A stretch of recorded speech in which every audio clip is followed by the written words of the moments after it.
Hello, friends. Dr. Motley here once again with the Ancient Health Podcast. And this is part 2 with my good friend, Dr. Chloe Weber, who's a doctor of Chinese medicine. And in the first episode, we talked about reproductive health. We talked about 4 main organs, to recap, that were associated with the reproductive system. Talked about the heart, we talked about the liver, we talked about the spleen and the kidneys and its interrelationship on how it affects the function of the ovaries, the uterus, and the reproductive system. And in this episode, I think Dr. Chloe and I want to chat about the importance of the cycle and assessing the cycle. So once again, Doc, thanks for joining me on this part 2, and thank you for talking about women's health, which is so important. Absolutely. My pleasure. I'm really happy to be back. Thank you so much. Well, okay. So the first session we just talked about. This session, I wanted to ask you when any patient comes in, and I think I like to lead by example because we see people all the time. I'm in the office pretty much most of the time, and when you look at a lady's cycle, one of the main questions, like one of the biggest questions in Chinese medicine, I suspect, like what I've seen and what I was taught how to assess a patient who's a lady, is to find out how their cycles are going. And because I think that at times with my patients, they would often see that their cycle's happening once a month. So it's just like, oh, when it happens once a month, I just have to worry about it at that particular time of month. And when it's done, I don't have to worry about it anymore. And that really, maybe it's late a couple of days, maybe it's a little shorter, maybe it's a little longer. But I want to ask you, why is it so important? The cycle is important in Chinese medicine, or why would people need to take a closer look to their cycle to assess their overall health? Well, your menstrual cycle is really deeply ingrained, again, sort of in the wisdom of our bodies and of the universe. I mean, if you think about how our menstrual cycle often links up with the moon, and ties into that sort of cycle, it really shows that our bodies are, in fact, a microcosm of the macrocosm. It also shows that your hormones are working well and balanced. And an imbalance in hormones can cause a whole plethora of challenges, as we are seeing with the incredible amount of women who are dealing with chronic health conditions, whether it's PCOS or autoimmune disorders, fibroids, infertility, menopause and perimenopause are finally joining the conversation, which is fascinating. I saw a statistic that only about 1/3 of doctors actually even talk to their women who are between the ages of 40 and 55 about menopause. Okay, What? so this is absurd. Menopause is like a massive transition in our lives as women, and perimenopause hits, starts around 35 years old and has a whole plethora of symptoms also. So I just think that this is such an important topic for us to, express to people and to go into. So I'm really excited about it. I think, when it comes to a woman's cycle, what we first sort of want to look at is the first phase is menstruation, right? So we want to make sure that a woman's cycle is about typically 3 to 7 days. You want to take an eye out and see if there are any blood clots when you're bleeding. You want to check when you're having cramps. Are you having cramps before you have your cycle? Are you having cramps the day one that you're bleeding? Are you having them throughout? Are you having digestive issues with your cycle? That's super common. And again, a sign of a spleen Qi deficiency right there. So that's that liver spleen dynamic that we talked about in the first podcast. So the first stage of your cycle, according to Chinese medicine, what's happening is the yang is descending and the yin is starting to rise. So in Western medicine, we're looking at that as estrogen is starting to rise as the cycle is going. But really how your blood looks, how it feels, what's going on is going to tell us a whole lot about what's going on in your body and your hormones. So that's really one beautiful way to start looking at that process. But again, it's just so important overall for us to have these hormones in balance. And our menstrual cycle is the way that we're able to track that very, very tangibly. So when you talk about the spleen Qi deficiency, and you're talking about how like a lady her flow is, about how she's spotting. So would that mean like if you found like blood clots or thicker blood, or, stagnant blood, would that be something that would be associated with the spleen chi stagnation? Because it would be like if you had the spleen responsible for a lot of the red blood cell production, it's there to help regulate red blood cells too in the actually decomposition and recycling. So what are would spleen be the main thing you would look at if a lady came in and a woman's like, hey, okay, so I'm having clots happening all the time. I'm having some thick, sludgy blood, flow. Is that the main organ you would look to, or are you saying we're looking at that one and the liver for them to go and get tested? Are those the two organs? Yeah, I'm always looking at the liver and the spleen when it comes to any sort of digestive issues or any sort of cramps. So if you have menstrual cramps whatsoever, we're looking at liver chi stagnation.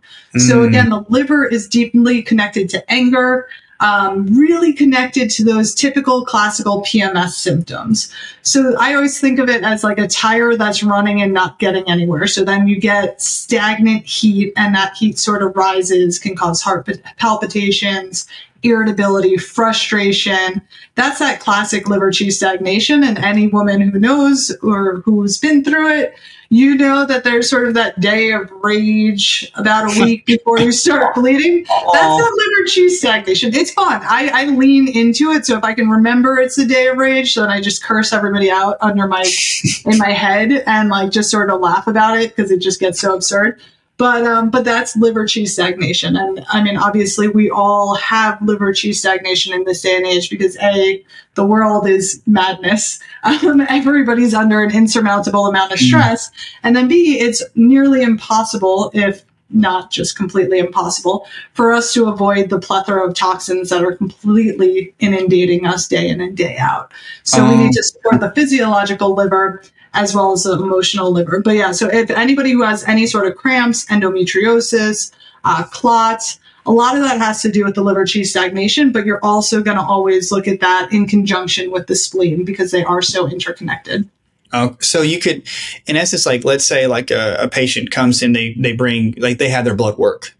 And they're listening to us now, and they're like, yes, my liver enzymes are sometimes elevated, or my liver levels within the ALT or AST levels are a little bit off, or they may know their methylation. They know they have MTHFR. So those are all Western medicine, in a sense, liver-related signs and signals. So if you are having cramps and having any PCOS and you say endometriosis and you have those other conditions, that's something that can be correlated or intertwined, saying, okay, this is where Western medicine, Eastern medicine meet. So if they don't even know they have, an issue with MTHFR, or if they don't even know they have AST or LT levels, just knowing what you're talking about, that's a liver issue, liver stagnation. So that's really good because people they'll just think they have cramps. They just hear on TV that, I'm just having cramps and that's it. But I've known people, and I think you have too, that worked on their livers really well and really cleaned them out. And they're saying, hey, I've had some women come to the office and give me a hug, and their husbands and their mates are like, I don't know what you did, but we love you. She's not in pain. She's not doubled over in cramps. And I was just so thankful, you can help somebody like that has that. So you have the clotting. What about, Doc, whenever, let's say they get, they'll spot, sometimes they'll spot and they kind of miss or anything like that. Is there a different pathway you would look at for, and we're going to talk about how you assess, but is if they're barely spotting and they're kind of missing and they're not pregnant, is there some other way, or is it mostly the liver and the spleen as well? So that would tie in more to the kidneys and towards blood deficiency overall. So deficiency of blood in Chinese medicine is often going to come around when you're sort of working out too much, not eating enough, or not eating enough fats, you're under a lot of stress, those sorts of things. You can think of sort of the wiry body type often are going to have amenorrhea. The other type of body type is going to be sort of damp stagnation that may block the blood and may slow the blood formation. So when it comes to that, I'm more concerned about tonifying the blood and nourishing the kidneys, because then you're really at a place of deficiency if you're not really bleeding at all. So we've got to find out where that underlying deficiency is coming from and start building that up. And again, that's an easy thing to do in a lot of ways when it comes to adding, really nutritious, blood nourishing foods, kidney nourishing foods. So if you're looking for, Chinese medicine is beautiful in terms of how you'll see the correlation. So like the kidneys are correlated with, the color black or blue, depending on who you're talking to. But so look at foods that are rich in blue, that have blue colors. So the blueberries, blackberries, black sesame seeds are phenomenal for nourishing the kidneys. Eating really good, healthy red meats are going to be great for nourishing the blood and the kidneys. So there's a lot that you can do at home. Also, I'm sure you do a lot of Qigong and energy work.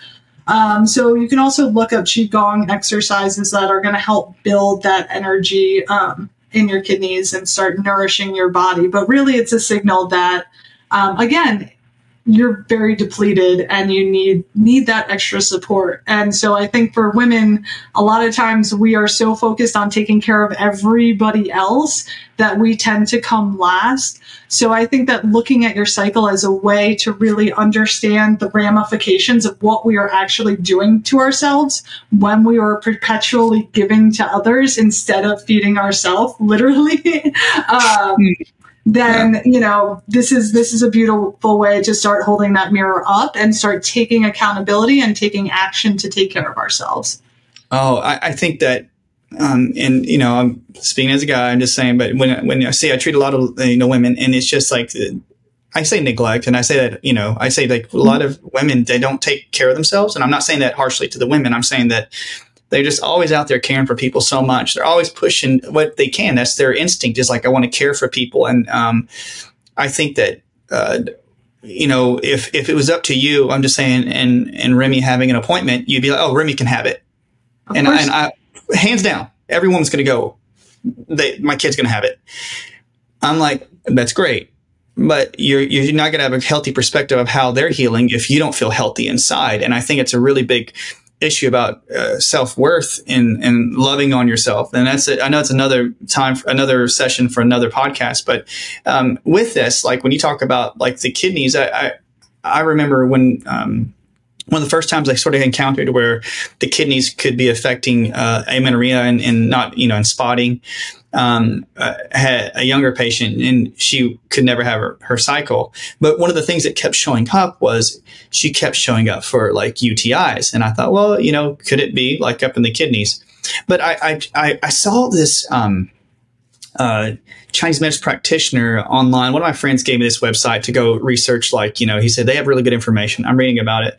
And the doc was talking about, he was talking about just kidney function, but he was talking about like erythropoietin. So you'll have like different types of hemoglobin or in our blood. It's a cycle that's affected with erythropoietin, which is a hormone that your kidneys produce to tell your bone marrow to create more red blood cells. And so when these people deplete themselves and their kidneys are super sick and tired, it's like they're not even producing hormones enough to like tell their bone marrow to produce red blood cells. And it just hit me like somebody hit me in the face. I was like, wow, Chinese medicine and Western medicine have had this intertwining effect. Like they didn't have the name erythropoietin, or these fancy hormone names, but they're like, I was like, man, that shows us a lot. Like, okay, so like not spotting or not even having, any type of menses is like really showing that your kidneys can be sick or you're malnourished. And I thought that was so amazing to me. So we have these two types of effect. Now, Doc, we may have already mentioned it, but like, let's say a patient comes in and they're like, okay, Doc, I've got some hormone issues. They start talking about their cycle. Walk us through just like a basic idea. Like you may have already mentioned it, but is there like basic steps? You ask your patient certain questions or you test certain ways to find out about their cycle to give them a better view of what's going on reproductively? So there are a couple of things that we do typically as a doctor of Chinese medicine. If you're in person, we're going to feel your pulse, which is going to tell us how your organs are functioning. It's very complex and slightly challenging. I wouldn't say that I'm a pulse expert by any stretch of the imagination, but but it is fun. It's a great way for us to sort of gauge what's going on. We also look at your tongue, obviously, and the tongue is an external representation of what's going on internally. So there's a lot that we can learn from that, and that could be its own podcast of its own. But if you guys are curious, go online, look up a tongue chart, and it'll start showing you. You'll start to be able to understand, you know, what's going on with your body by assessing your tongue. That is pretty simple. That's pretty straightforward, unless you have a very complex tongue, which happens sometimes. But generally, you should be able to look at the tongue chart and sort of say, well, yeah, my tongue's kind of pale, or I've got a crack down the middle, or if there's redness at the tip, that's heart heat. If you see teeth marks on the side, that's often spleen sheet deficiency. So you're worrying, overthinking. These are some of the ways that we practitioners sort of look like we're wizards without actually being wizards. Or maybe we are. It's unclear. But so basically, you're going to talk to a woman about their cycle, how many days it is. Again, when you're getting cramps, what those look like. Are you having PMS symptoms? When are those PMS symptoms hitting? A great way to check into this is to looking at a BBT chart. So that's a basal body temperature chart. So often I'll have women take their temperature first thing in the morning when they wake up. And basically around ovulation, what happens is there's a significant jump, about a half a degree to a full degree, in our temperature as women, causing this biphasic effect that indicates that you've just ovulated.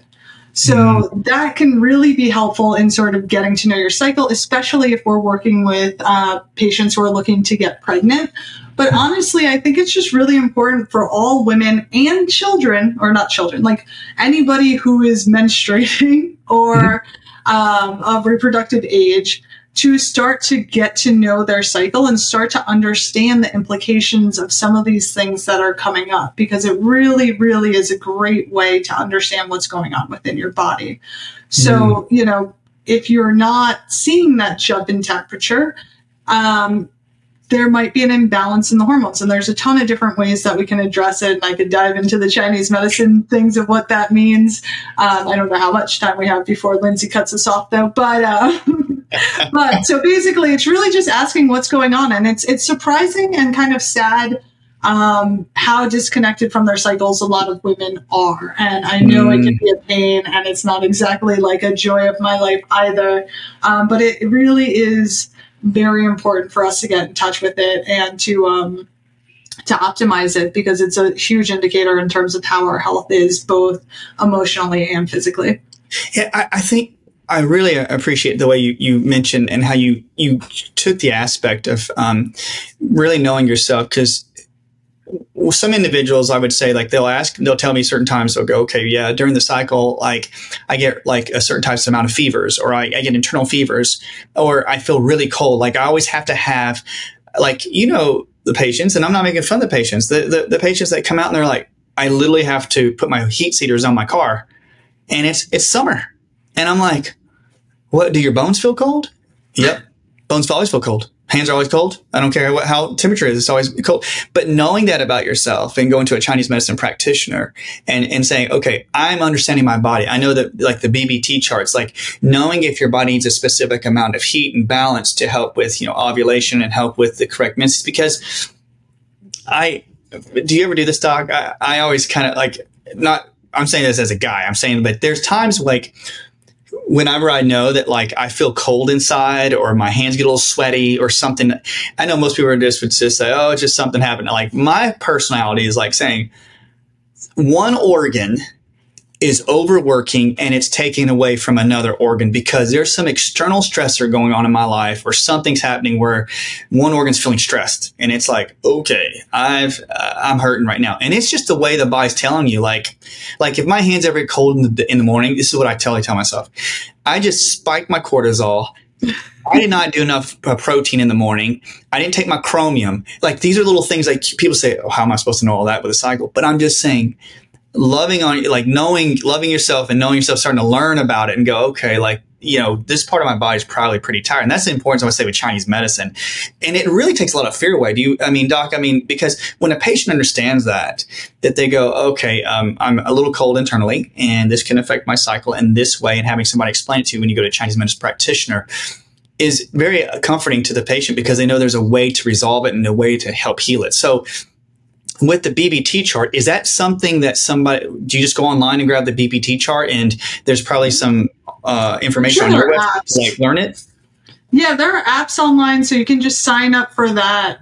But to what you're saying, I think it's a perfect example of how we as a society need to take back the power from sort of the doctors and remind ourselves that like we are the experts when it comes to our health.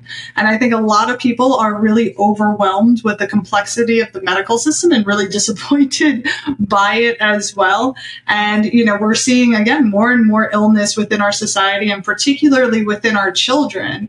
And I just always like to remind people that, like, at the end of the day, you know yourself and your body better than any practitioner ever will, whether it's a doctor of Chinese medicine or a Western practitioner. You know your child better than any doctor ever will. If there is something that you are not being listened to, if you do not feel like your doctor hears you, then you need to keep searching until you find a doctor that will support you on what you know to be true. Because I hear it far too often that women are being pushed away from their doctors. Their doctors are just saying that everything's all in their head, or women are going in with their children and they're being told that they're being histrionic. And it's criminal, honestly. I'm sure you hear it a lot as an alternative medicine practitioner as well, because it's so prevalent. And I can't tell you how many times, these moms or these women have been right about it, particularly when we're looking at the health of our children. Again, you made this person, like I will wake up from Remy having a seizure in the other room from a hitch in his breath. I don't know how. Well, actually, I do know how. He leaves stem cells in me after I gave birth to him. So we are still dynamically interconnected. So like you made this person, this child better than anybody else. You know your body. So really, I think what we want to do with this podcast and with Chinese medicine, and really a lot of what me and Dr. Motley are trying to do, is remind you all of the power that you hold within, and starting to look at these cycles, starting to look at these patterns and these feelings within your body, so that you can really start being empowered to say, yeah, I'm cold. What can I do to heat myself up? Is that, do I eat some spicy food? Do I, what are some of these options here, and how do I get the right support for that? I love this. Because that's what we're going to do in the next podcast. I want to talk about some of the patterns that you see with your patients, and see like some of the common patterns, and what are some of the suggestions that you would give, like even to those listening at home, to saying like, what are some of the basic things that I could do to actually start to enhance my cycle and help it to recuperate. So that's what we're going to do. That's what we're going to talk about in the next one. And we want to talk about women's health and about this new line that you're creating. And we want to dive into that because, to me, I also wouldn't mind if this could stem way just a little bit into, there's such a big vacuum where, when a woman has a baby, that they can almost get lost in translation. It's like when the baby gets born, and I understand you take care of the baby and everything's for the baby, but the mothering, nurturing aspect of a woman is to do everything for the baby. But there's not a lot. I think more and more now there could be more emphasis on the postpartum, but I think there's a big empty space for that. And people out there, postpartum depression's a real thing. And I've seen my patient, I've never experienced it. I'm not saying that. I've seen it though with my patients, and it's so hard on the system and so hard on their heart. So maybe we can mention a bit about that as well. Yeah, but we're going to get this on the third part of this. And I know that everybody, if you guys are listening to this, you guys are eye-opened with this with Dr. Chloe Weber. We've got all of her information on the show notes. But I know each episode, I'm going to ask her, where are we going to find her? Where can we see her on Instagram? Because we love working with her. So, Doc, tell us how to find you and tell us about your podcast, because people want to listen. All right. Well, I would love it if you checked out radicalrootsherbs.com. That is the CBD and Chinese herb line that I started for my son Remy when he was having intractable epilepsy, and the products keep me as my best self so I can show up for him, which we'll talk about in the next one, because sometimes as moms, we have to con ourselves to take care of ourselves by saying, this is what I have to do to take care of my kid. I also have a podcast called Radical Remedy. It's really so much fun, and I'm so looking forward to having Dr. Motley on there in the next couple weeks. And yes, be there. And that also has a blog site, which is radicalremedy.org. And then the new women's line is going to be Noxi, Noxi herbs.com. And it's going to be a really cool, innovative, sort of groundbreaking product line to support women's health and do it dynamically, so you're really getting the right products and the right formulation for you. So it's as close to custom herbal formulas as I can get without actually seeing you in person. This is good. This is great. Guys, we're going to keep promoting and supporting Dr. Chloe and with what the herb she's coming out with our CBD line. So guys, until the next time, check us out on the third part of this. And we hope that you all have a great day, a blessed day. And for me and Dr. Chloe Weber, we say sayonara. We'll talk to you guys soon, and we'll see you on the next podcast.